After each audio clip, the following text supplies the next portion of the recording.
Business Growth Talks podcast is created and hosted by Mark Hayward. In this show, we talk about how to grow a business in the growth stage. The growth stage is often marked by rapid developments, increased revenue, and an escalating customer base. In each episode, we talk to entrepreneurs and business owners who have grown businesses, and we cover topics like scaling processes, market expansion, financial management, human resource and talent development, and customer retention. If you are looking for actionable advice, tips, and techniques on how to grow, run and build your business, this is the podcast for you. Today we have David Schneer, who is the co-founder and CEO of Merrill Research, where he combines advanced qualitative research techniques with nonverbal intelligence and AI to help companies bring new products to market and refine their strategic communications. Schneer's personal story is one of resilience and innovation, culminating in the release of his book, Backbone. The book explores 7 essential traits for qualitative research, which are curiosity, extroversion, preparedness, synthesizing complexity, effective communication, grit, and venturousness. He weaves these principles with a gripping personal narrative of surviving a vicious attack on Christmas Eve, which left him paralyzed, following 5 grueling spinal surgeries between 2016 to 2023. Schneer's passion for understanding human behavior and strategic communication makes his book a must-read for those in market research, product development, and corporate leadership. Hello, David. How are you today? I am fine, my friend. Thank you for having me. Absolute pleasure. Thank you for coming on the show. I'm really looking forward to this. I know you've got the book that's coming out on Backbone, and we're going to be talking through that a lot in the show, but I do want to find out about Merrill Research as well. Really looking forward to it. Thank you for being on the show. First question I ask to all of my guests is, what does a business mindset mean to you? I have a different perspective on that. I come at the business mindset through people mindset, because when people say, hey, it's just business, right?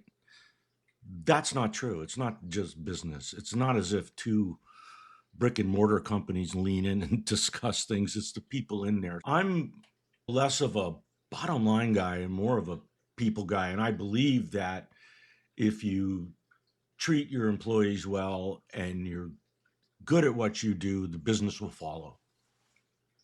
Yeah, it's really interesting you talk about people, because a lot of people are very much worried about the bottom line, about profitability and how to scale businesses. But if you don't have great people servicing your clients, working with your clients, growing that business that way, I actually think sometimes like the striving for the bottom line number actually is irrelevant, because you haven't got the right people in place to make it sustainable. That is correct. We don't have to look too far in recent history to realize 4.5 million people in this country told their bosses to take this job and shove it. And there's toxicity, bad behavior, and you got to learn to navigate that. And that's what the book talks about, is having some empathy, right? Yeah, and I How think to in leadership, empathy is so important. right up Emotional there. intelligence, like we never, like I think when I started my corporate career in 2007, that whole idea of emotional intelligence and empathy wasn't really. I remember like partners throwing pens and throwing like staplers at people, and over the years, so I worked there for 12 years at PwC, there was definitely a shift in how leaders had to express themselves and explain themselves, which I think has done a positive thing for business, because there's a higher level of what people need to, how people respond to their leaders as well. I'd be lying to you if I told you I didn't throw a stapler or 2. And the whole reason that the whole reason that I started this business was so that I wouldn't have to work for people like me. No, I'm serious. And it's been almost 40 years now, and despite myself, we're still Darwinian, last man Yeah, standing. you're doing great. You're doing great. Next question. Tell me one thing about your upbringing which reflects on who you are today. Oh, that's such a great question. The first chapter in the book is entitled Curiosity, and what it boils down to is when I was growing up, I was constantly the new kid on the block. My father had dragged us from the East Coast to the West Coast, not once, not twice, but 3 times. And each time we drove across the country. Right. And each time I had a new sibling each time we did this, right? So here we are, packed in a station wagon, driving across the country, and I'm in and out of schools. So I was always a new kid, and so I survived by keeping my mouth shut and my eyes open and trying to straddle the groups there. And I did quite well doing that. So I was having this conversation. I've got a friend of mine who lives in Chicago at the moment. He's thinking of moving to the West Coast. And we were having this like sort of theoretical discussion about East Coast and West Coast and the different mentalities that in America the East Coast and West Coast have. So you've had that experience as a child as well. So you saw it in child's eyes. Like, this is a bit of a random question, but what's your view on East Coast, West Coast mentality in the US? Well, I was born in New York. Right. And I still have relatives on the East Coast, and I spent a lot of time on the East Coast. And I've been in California since I was 12. A lot of transplants here, so it's hard to tell. But generally, in the research studies, whenever we want to do the acid test, with a product or a concept, we take it to New York because they don't hold back. And New Yorkers will tell you what they think of your product and you. So it's a tough market. So in California, you just can't ignore it. But we do a lot of times because to test technology concepts here in Silicon Valley is everybody knows Silicon Valley and technology here on the West Coast, right? So it's a little atypical responses here than you would. So we generally go away outside of the West Coast in my line of business. Yeah. So as a researcher, you blend qualitative methods with non-verbal intelligence. Just in Merrill Research, just talk me through that recognizing of body language and how important it is for your company. It's everything, really. And it's one of the most important things I think that we can do in qualitative research. Look, since the pandemic, everything has changed about research in general and qualitative research in specific. A lot of in-person focus group facilities went away. You couldn't meet with customers in person. Everything went virtual. So the entire landscape of qualitative research has been decimated by the pandemic. There's only one thing that hasn't changed. One thing, and that is moderators, interviewers like me, still rely too much on the spoken word. Mm-hmm. And we've been capturing a lot of emotion that doesn't line up with what people say in our research because of our ability to determine when somebody seems uncomfortable in answering a question. Doesn't mean they're lying, just means that something about it is untoward. So let's go back to research 101. So my audience are business owners that are growing their business. So just talk me through the difference between qualitative and quantitative research, because some people might not be aware of it, and how you incorporate that in Merrill Research.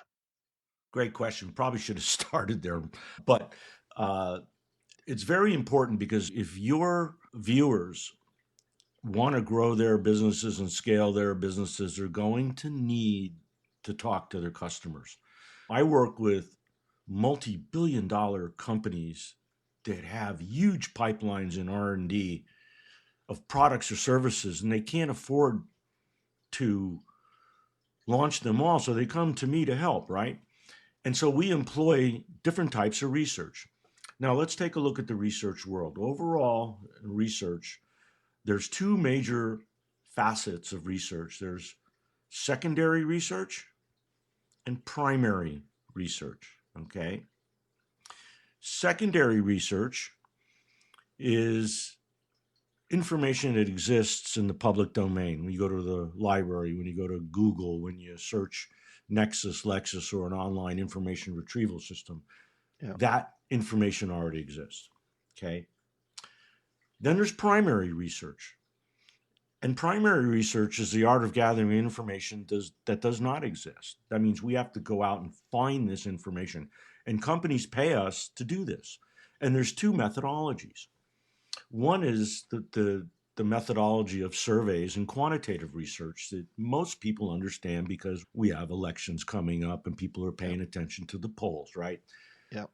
But part of the reason I wrote the book was to raise the awareness of this powerful and important other side of primary research called qualitative research, and just how important it really is, and raise the visibility of this methodology from a red-headed stepchild to its more pedestal quantitative methodology. And so for qualitative research, you're going out and you're asking questions to different demographics, right. and you're asking them. Go for it. Yeah, I'm sorry. I didn't get to explain that difference. No, the difference between qualitative research and quantitative research is vast. Okay. Quantitative research is the methodology that involves large numbers, large base sizes, and statistical reliability and predictability. How does it work? If you look at the number of registered voters in the US, I don't know, it's about 160, 180,000 people. Excuse me. From 1,300 or 1,700 interviews, we can get predictions. We can predict to a population of several 100 million, right? Qualitative research is completely different. It is the art or the depth of information. It's really trying to understand something. I have a beautiful analogy here, and that is this. If you're in a forest and you want to understand how many trees have bark disease, you need to talk to several hundred trees. If, on the other hand, you want to understand how photosynthesis works, the process of light coming down through the leaves, making them green, you only need to talk to a couple trees because it's a very complex process that you're trying to understand. And that's what I do. Does that make sense? It does. And why would a corporate that's thinking about developing a new product line, why would they come to you? What's the angle for a company to come to you when it comes to like their product development cycle? Great question. Objectivity and industry knowledge. So when I work with somebody, I'm usually working with either a program manager or a market research manager, or somebody who may or may not have my skills, but their job is to manage me and the budget, right? My job, that's where the rubber meets the road. My job is to get them the information they hired me to do. Okay. And it's two very, very different jobs. And they hire me because I have no vested interest in their product or service. I'm hired to be objective and to give this product and service a fair shot at being evaluated. So I speak for the product. I speak for the customers. And you have to tell people, your clients, sometimes difficult answers to what your research is finding, I'm assuming. Oh yeah, it's like I was saying before we talked on the podcast, and people say, "What do you do for a living?" And I say, "Oh, I tell people that their babies are ugly." And that's what I do. And it's these companies spend hundreds of thousands of dollars to hear bad news sometimes. But the good news in that is that they haven't spent millions designing, marketing, tooling, manufacturing, fulfilling a product. And once they do that without research, oh man, you can pay me now or you can pay me later after that happens. Yeah. But after that happens, it's a disaster. So we're insurance. And your viewers can use these techniques to talk to their customers and ask them, where are we weak? Where can we improve? How do we improve? All sorts of things, pricing. So what about these guys like your Steve Jobs, who, and your Henry Ford said, if I was going to do what people wanted, I would have made a faster horse, or no one knew they needed an iPod before. And these sort of like generational, unique people that go past the research and find their own paths that people actually want that they didn't know they wanted. If everybody were Henry Ford and Steve Jobs, we'd all be out of business, right? And these guys come around once a century, and look at Elon Absolutely. Musk. Hard to tell Yeah. these guys they're wrong. They're worth billions. They're going to believe me? We had this problem doing research for wealthy private equity firms. They just rung the bell several times and felt like they knew more than anybody. But not everybody is like that. And today, Apple has an enormous research staff. They do Yeah. tons of research. And it's how you do the research. Mm. It's like anything else. You can have really bad research. You can have really good research. And companies spend a lot to ensure that they're communicating to their target audience. What are you saying to your customers? How are you saying it? Where are you saying it? How often are you saying it? What do they think of what you're saying? Help companies in a variety of ways.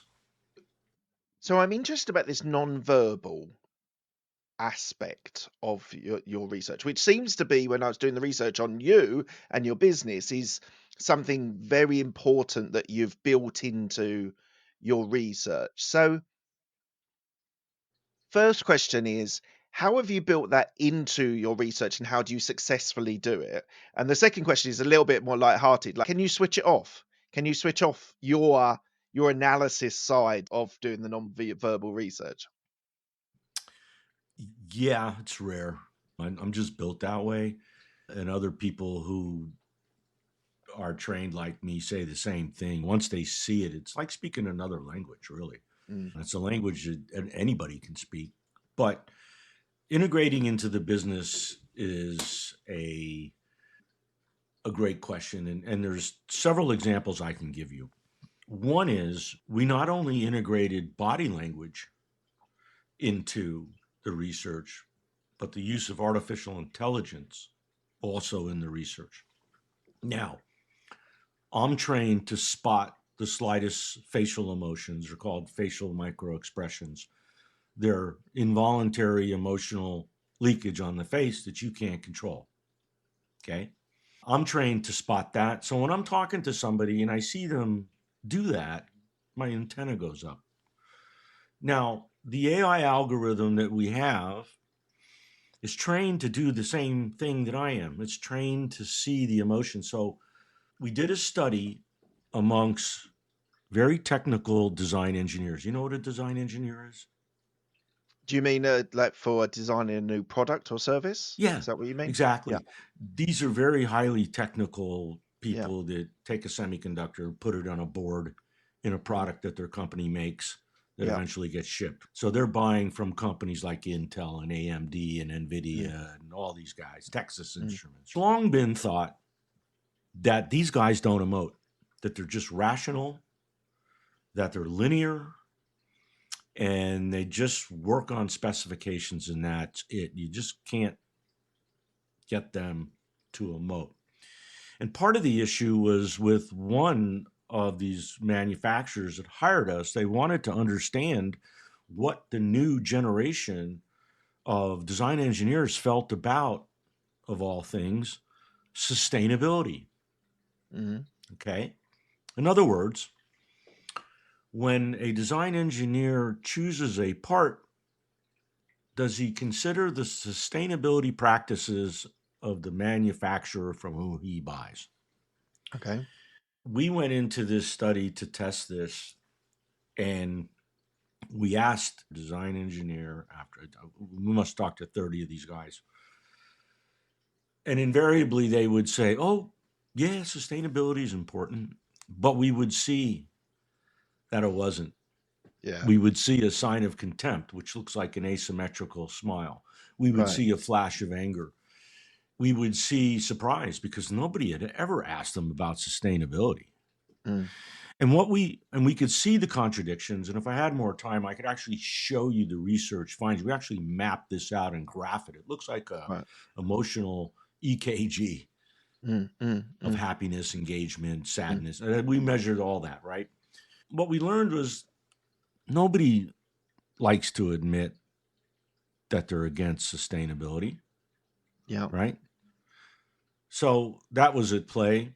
But when we dug deeper and we found out that these guys weren't getting their parts for 6 months or 8 months or 12 months, they didn't really care about sustainability and they didn't really Yeah. want to hear about it. Right. In fact, they were angry about that. Mm. And so to throw sustainability at them just throws. So that's one instance where we were able to convince board of directors that was nervous about sustainability that it's okay.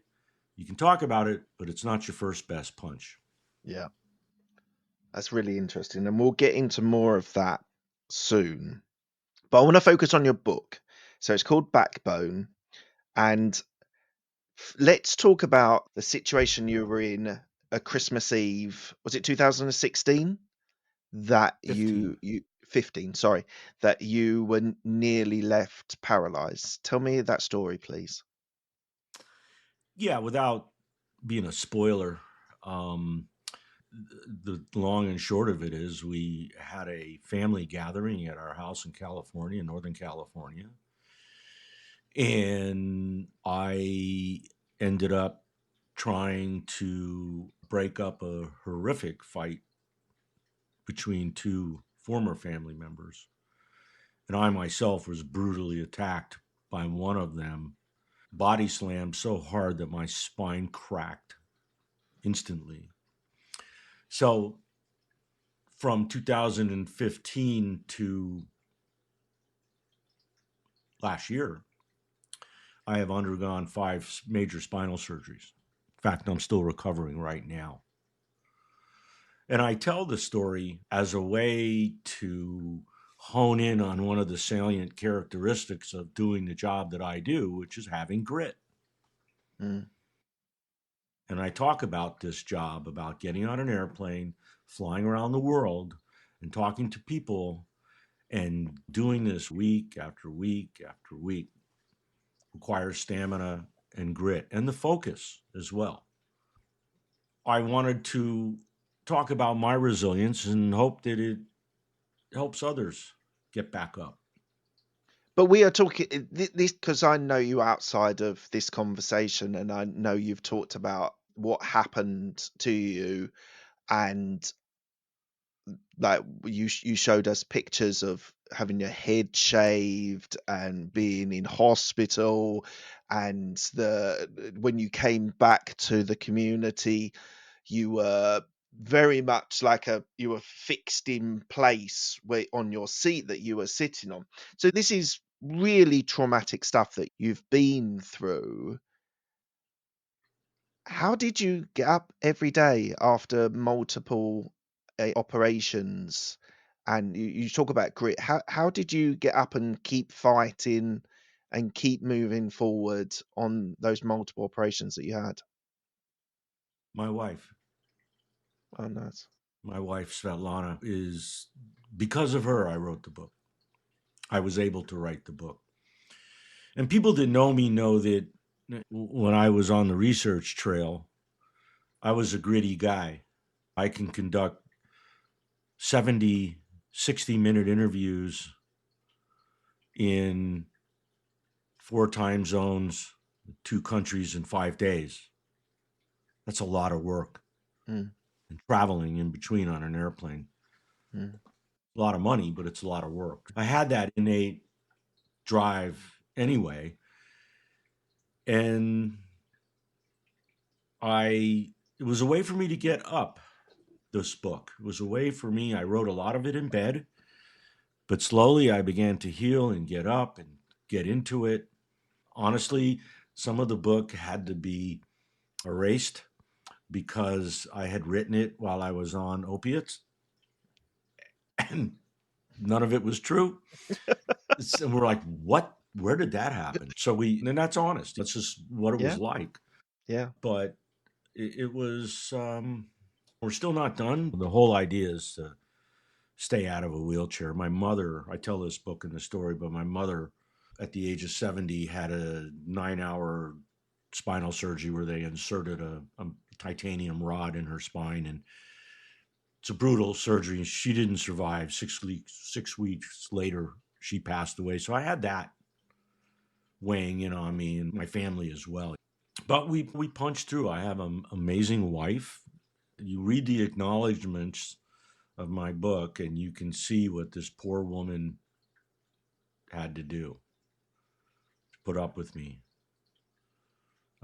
So just I'm talk about super your wife. fortunate. Just talk about your wife and your family and the support that they've given you, because I'm very thankful to have my kids and my wife, and we talked about before we came on about my dogs and things like that, having my family around me.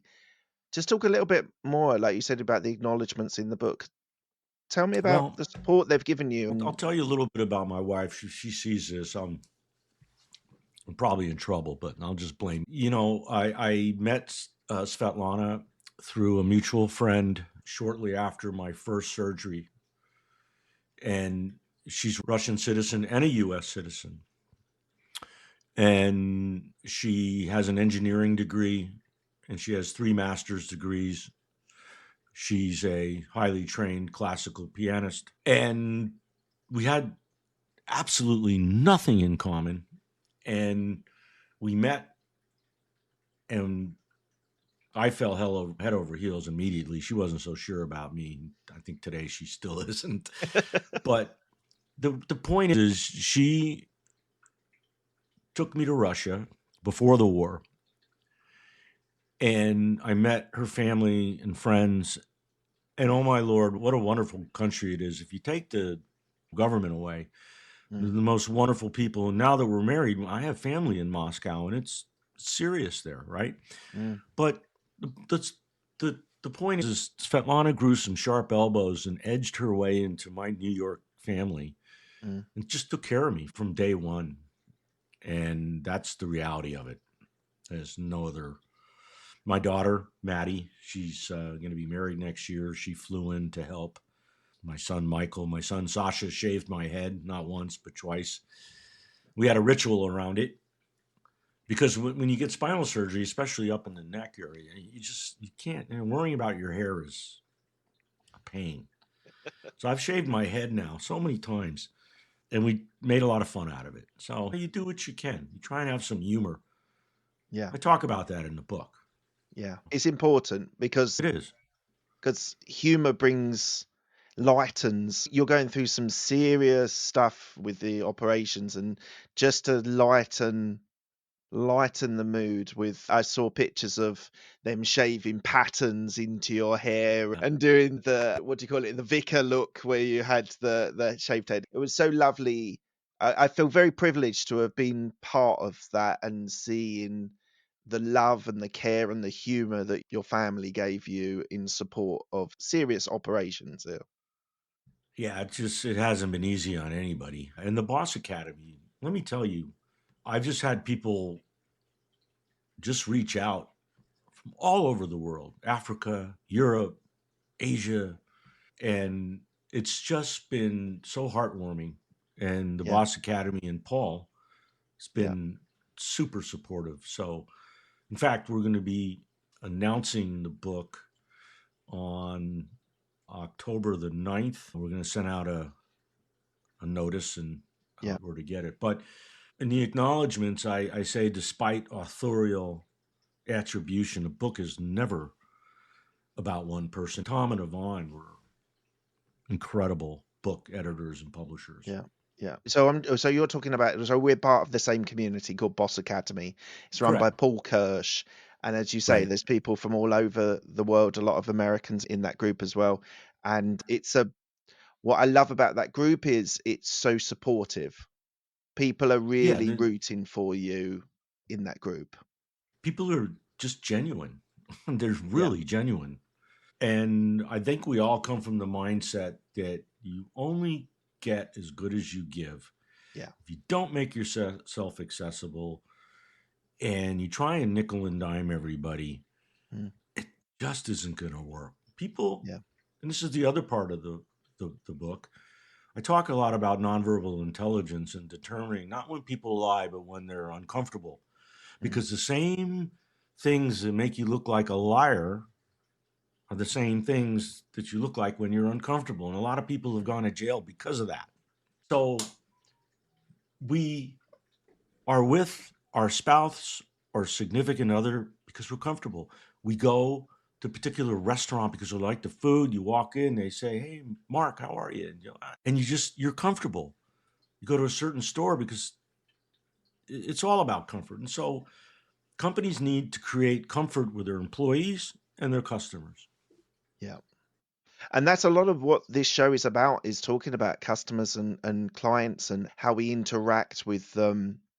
And I think the research that you do is so powerful to understand your clients, because we mentioned people like Steve Jobs and Elon Musk and Henry Ford, who were pioneers, but the rest of the reality is that we need to understand the market, the clients that we are trying to, our target market that we're trying to reach. How do you think that these companies that you work with come into relationships or interactions with you and come in sometimes with the wrong mentality or the wrong starting point? How do you overcome that? I'm not sure I understand, Mark. So what I'm wondering is that when you said to me you have to tell people that they've got ugly babies, when you're Oh, going yeah. into those sort of new relationships with people, how do you overcome those obstacles and those difficulties when you're talking to those people? I have to say that usually by the time people come to us, they're really willing to hear the truth, the good, bad, and the ugly, because Yeah. they've either failed or been snookered or something. And we wouldn't be in business this long if we were telling people exactly what they want to hear. Let me Mm. tell you the number of really cool products that never made it to the market for a variety of reasons. Oh, And do we help tell. say, Spill it. I want to hear a couple of examples. oh, okay, here's one. This is a virtual reality set Right. developed. These were virtual reality goggles Yeah. that were not as big as what Facebook has just, Yeah. or The Meta has Oculus. just introduced, Yeah. right? So these are very Yeah. slim. They have microprocessor produced images in them, the same technology that's used with projectors. The glasses are very dark, and when you look at them, it's amazing, Mark. You can absolutely see a movie, and it feels like you're in a big screen. It's Mm. phenomenal. Mm. And these glasses were designed for travel, Right. right? And it was a Japanese company was convinced that all the people that ride the trains and airplanes would wear these. And what we found in talking to people, New York, California, Washington, Atlanta, nobody's going to wear these All on the a time. train because of safety reasons, because it Mm. was so dark, because it got earplug. It's just not safe. Maybe on an airplane, but then are they compatible? And they were so deflated. They were so deflated about this, but it was obvious. It's hard to argue when people are going, "Yeah, great, this is super. I'm not going to Mm. buy these. Why not? I'm not wearing these on BART. Are you kidding me?" Mm. BART's the Mm. Bay Area rapid transit system here, Okay. where Right. you're lucky to get off alive every stop. Yeah. So answer me one thing. I've got an example of something that has been going around my head. There's a guy in the UK called Rory Sutherland who he talks about the behaviors and the psychology of marketing and business. And one of the things he was talking about was Google Glass. So the glasses that Google made. And he said that was not a product problem that made them unsuccessful. It was a marketing problem that made them unsuccessful. And I was seeing on social media, Meta are just bringing out this new glasses. So a long-winded way of asking you, what's your view on, because you're looking at research of people in expertise that can help define a product. Is marketing a bad word for you? How do you interweave your research knowledge and your experience with having good or bad marketing. Marketing makes the world go around, my friend. True. Look, there's no amount of good marketing that can move a crappy product or a cold product. It I just don't can't. know. I don't know. I know people that have had really crappy ideas that have had really good marketing All and right, they've been successful. the pet rock. Have you heard of this? No. There was a guy in California that invented the pet rock, and he went to rock quarries and he shined them Right. up and he put them in boxes and he sold them and he was an instant millionaire. Okay, Right. that's great. My point is that a lot of times these products are not well thought out, and especially with Google, this whole thing is still evolving. You got the Google glasses that early indications were people were looking like glass holes, right? Yeah. That's what they were called. But we're still evolving. And this whole meta thing, this is a wonderful application if you want to lay on your back and look up and do your computing that way. But if you want to hold this thing on your head, it weighs a lot. So I expect this technology to eventually get there, just like all the other technology has. Yeah. It'll happen. No, that's very true. Back to your book. I want to talk, how do you interweave your story about what happened with the operations? How do you interweave in your book the market research that fleshes and makes the story of the book? Well, the book really is about my life's experiences beyond the attack. Okay. I've been many things in my lifetime. I was a journalist, trying to be a political journalist. I went to graduate school at Cal to be a writer, studied modern American literature. My I fell in love with research when I worked for a guy by the name of Regis McKenna, who, by the way, had a famous advertising agency and public relations agency. And one of their early clients was Steve Jobs at Apple Computer. Right. So each one of those experiences helped create a trait that I think is important to do this job. Okay. In terms of, let's talk about synthesizing complexity. That's one of the traits. Okay. Now, what does that mean? When you're in my position and you're running around and you're talking to people and you're trying to explain technical products to them, you better know how that product works from the inside out, especially if you're demonstrating them, right? And synthesizing complexity is a must, especially when you're working with products like beverage alcohol. The wine industry is extremely complex, and the semiconductor industry, extremely complex. And when I took a detour into the seminary and studied theology. Yes, I saw. Yeah. And that was my introduction into, oh man, talk about complexity. The study of God dwarfs every other subject known to man in terms of complexity. And when I came out on the other side of my doctorate, I was older, but really came out of that feeling like, wow, that if I could do that, I can help any product, any company. And I tell people, you don't have to go into the seminary, but what you need to do is study something complex. Learn how to analyze complexity, break it apart piece by piece. Don't be afraid of it. So that's one of the reasons that I think colleges, universities still, even though most people never use their what they learn in their college degrees, it actually gives people a critical thought, a critical way of approaching situations. Now, there's lots of reasons to not send your kid to university, cost and all those sorts of things, but it does give a person a critical thought. And when I was researching like political science, journalism, religious studies, all of these subjects are very deep, very complex, need different skill sets. So political science than journalism, although you melded the two together. To be a journalist and to think critically as a journalist is an incredibly difficult skill set. How have they all how have all these jigsaw pieces that you've been involved in made you a better researcher? Part of the book, and a very astute question, because as a journalist, number one, you must be curious. Same with research. With a journalist, you must deal with facts. Same with research.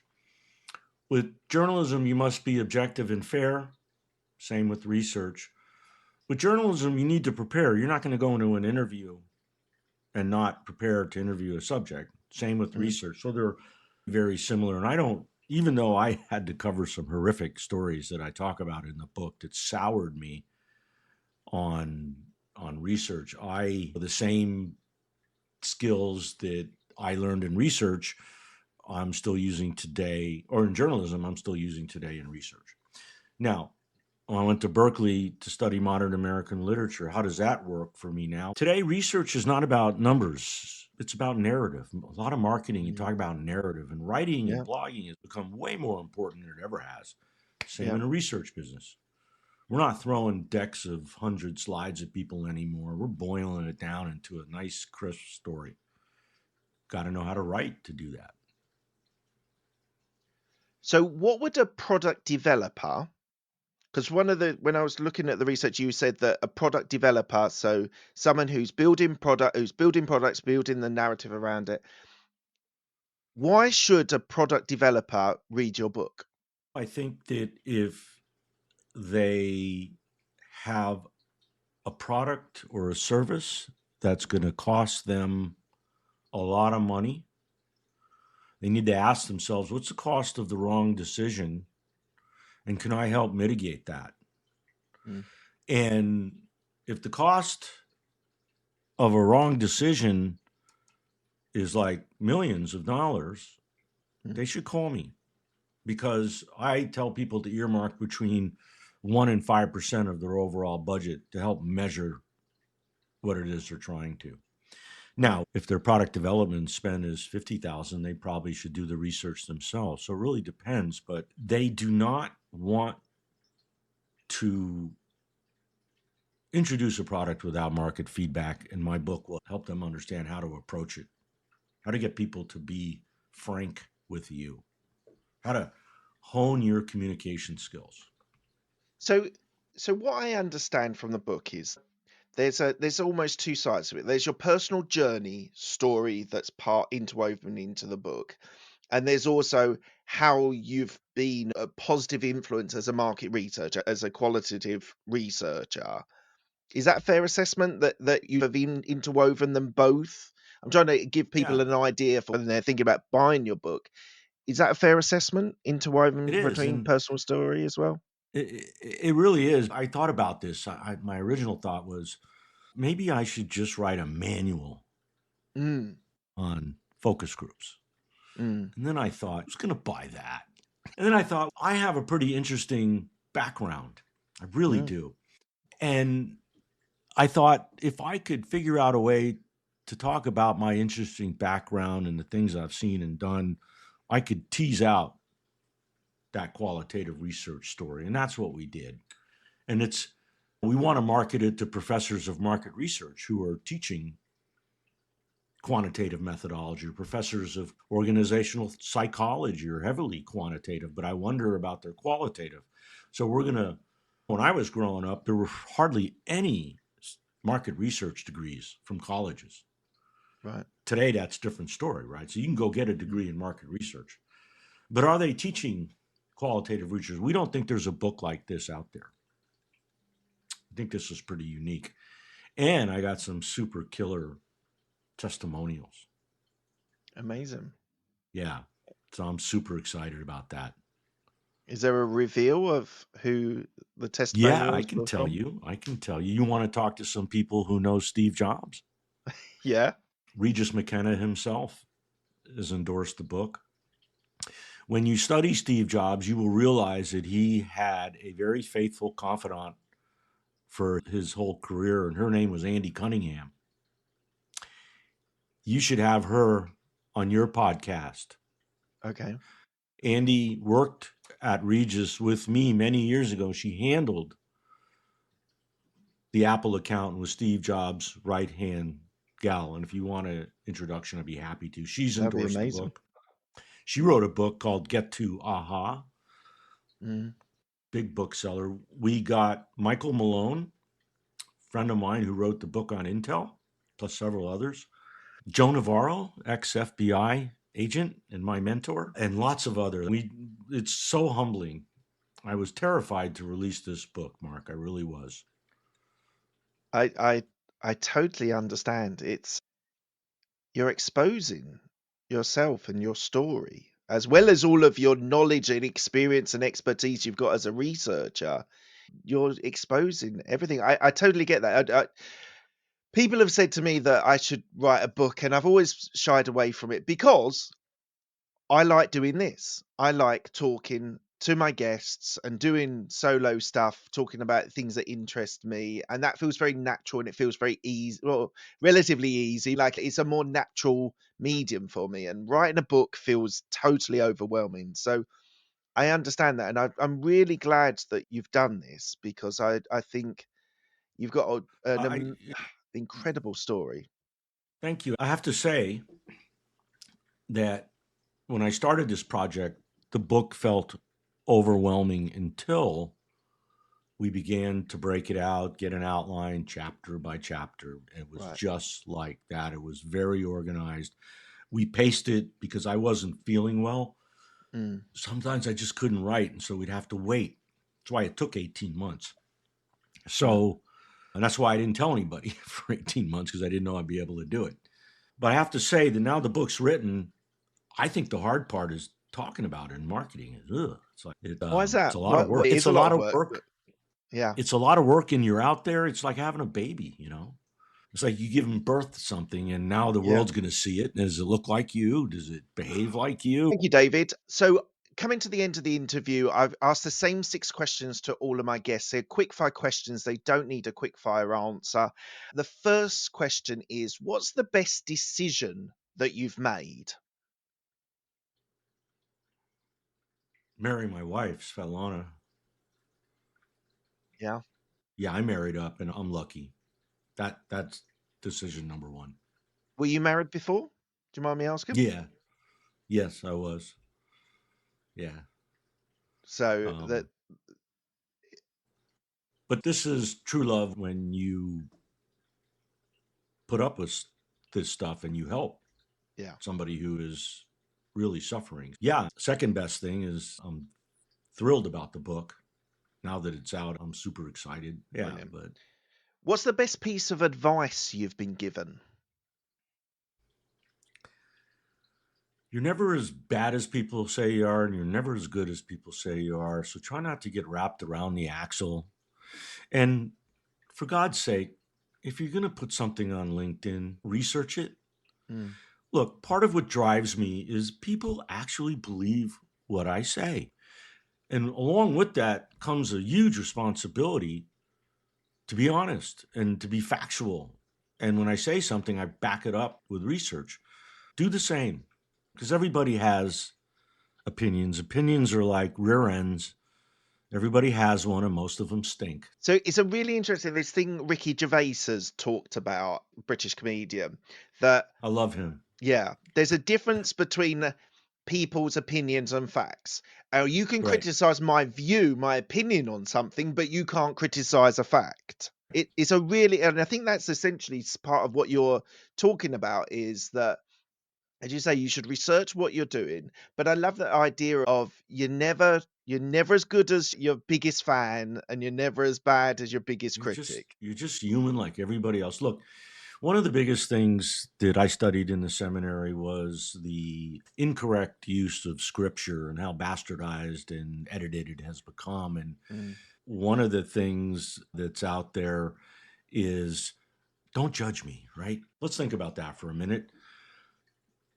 The Bible asks you to choose between good and evil. So you must judge. So judgment is a part of scripture, but it's how you judge. Yes. Is it the judgment of licentiousness where you say, hey, Mark, not only is your blog stupid, but so are you. That's mean-spirited. Yeah. Or is it destructive or constructive? So feedback is judgment. So let's get over that and let's do it right, But doing it in which a is, of course, positive way right. is part of the way that you give people feedback. And it's Right. something that in businesses can be done really badly if people are not spoken about their maybe their faults or maybe the way that they're communicating with people. And I talk to people that run businesses, and I talk to people, managers, and they really need to be upskilled on how to give constructive feedback, and that doesn't like really knock people's Right. confidence. Who wants to get up and work and bleed for a toxic boss that constantly denigrates you? Yeah. Nobody wants to do that. Yeah. And unfortunately, that's what we see because people just aren't schooled in communications and realizing they're going to get way more out of somebody if they're comfortable than if they're uncomfortable. It just seems like common sense to me. HR. Oh man, if you run a company and you're have an HR person, they better be trained in body language because every time you hire the wrong toxic person, Yeah. the narcissistic, complaining, whining person, it sucks the soul out of your company. Yeah. Every time you do that, it costs 30% of their salary to fix that problem Yeah. when you might have been able to spot it. Yeah. And unfortunately, common sense isn't that common, is it? It is not. No, it I really love that isn't. saying. And I fall prey to it. Let me tell you, it's easier. Anybody that knows me well knows that I don't always communicate in the nicest way. So it's very difficult to do, especially when you're super passionate about something. So I'm just like everybody else. Yeah. Next question. Who's helped you most in your career? I'd have to say Joe Navarro and a colleague of mine, Mark Skillings. Joe is FBI body language mentor, and Mark is a rather well-known ex-semiconductor marketing executive that's helped guide me throughout the years. And my colleague Angela at Merrill Research, we've been together for 25 years. She handles the quantitative portion Right. of our duo. Amazing. Tell me about a regret that you have. Oh boy, I regret that I didn't do this earlier. I regret that it took me so long to write a book. Although I realize that I couldn't have written the book earlier, although I wanted to. And the reason I couldn't, because I wouldn't have all these life experiences. Look, when you look at some of the great modern American writers, Hemingway, Faulkner, Dos Passos, Steinbeck, right? All those guys were journalists before. And it's important. It is. And I'm going to ask you I don't know if this is going to be a hard-hitting question about a regret. Do you regret intervening in that fight? No. And here's why, because that's a great question. I regret being injured. Yes. For sure. Nobody, I think I'd be lying if I said I didn't regret that. Of course, I regretted being injured, but this was a problem that kept bubbling up over the years and finally came to a head in my house, in my own home, in front of my family. That wasn't going to happen. I didn't care who it was. Not going to be doing that in my house. No, I don't regret that. It's the right thing. And sometimes the right thing doesn't turn out right, or it hurts, or it costs you money. Yeah. But I couldn't let that go on. It was vicious. Yeah. Okay. What are you most proud of? I'm still here. And you should be. I'm proud that I'm not in a wheelchair. I'm proud that our company is still in existence. Hasn't been easy. I'm proud we got the book out, and I'm proud I get to talk about something that's been bubbling up inside me for the longest time, and that is teaching and bringing to the attention to a new generation of interviewers nonverbal intelligence, and you sprinkle a little AI on that and it becomes super powerful. Next question. Why do you do what you do? I'm just curious. Mm. The first chapter of the book talks about me getting up I was born at 6 a.m. in Staten Island. And my parents wanted to strangle me because every morning I would be up at 5:30, 6 o'clock Mm. on my crib. And that pattern continued throughout my life. I just couldn't sleep in. And so while you're up, you begin to get busy. You realize I got a lot of time on my hands here. Mm. And so I was able to accomplish a lot. I just loved journalism. I loved Berkeley. I loved research. I fell in love with research, and I knew that's what I wanted to do. And I'm very fortunate that I loved what I do. Yes. And that's the key. Yeah. Next question. What does legacy mean to you? Legacy, that's a good question. I don't worry about that much. What are they going to write on my headstone and go away? Leave me alone. I would love to make a dent, using a Steve Jobs metaphor. I'd love to make a dent in qualitative research where somebody wakes up and goes, Schneer's right. He's right. We need to be doing more of this. I'm convinced that this is the way to go, and that I think it'll catch on, especially in today's world where the truth is elusive. Yeah, absolutely. And lastly, where can people find out about you, find more about you, or reach out to you and maybe find the book? That is awesome. I wish I could give them the Amazon link now, but the book is actually in Amazon, just ready to be published any minute. They're checking that we're not violating any Amazon stuff. But the best way to know when this is available is to hit me on LinkedIn. Yep. I'm all over LinkedIn, a cheap suit. So if you can't find me on LinkedIn, then you really don't know how to use LinkedIn. So please reach out to me, and we'll let you know when the book is available. Look, thank you, David. Thank you so much for your time today. It's a truly inspiring and important message and story that you've got. And I feel very privileged to have you part of my network and part of my community. So just thank you so much for your time today. I really appreciate you. It's my pleasure. Congratulations with the podcast, and wish you continued success. So thanks again. And let me know if you want to do it again. We got much more to talk about. Brilliant. Thank you, David. Thank you so much for your time.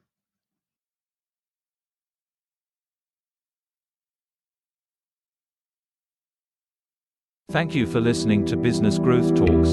This podcast is released every Monday, so don't miss an episode by subscribing to all podcast platforms, including Apple and Spotify. Have a great day.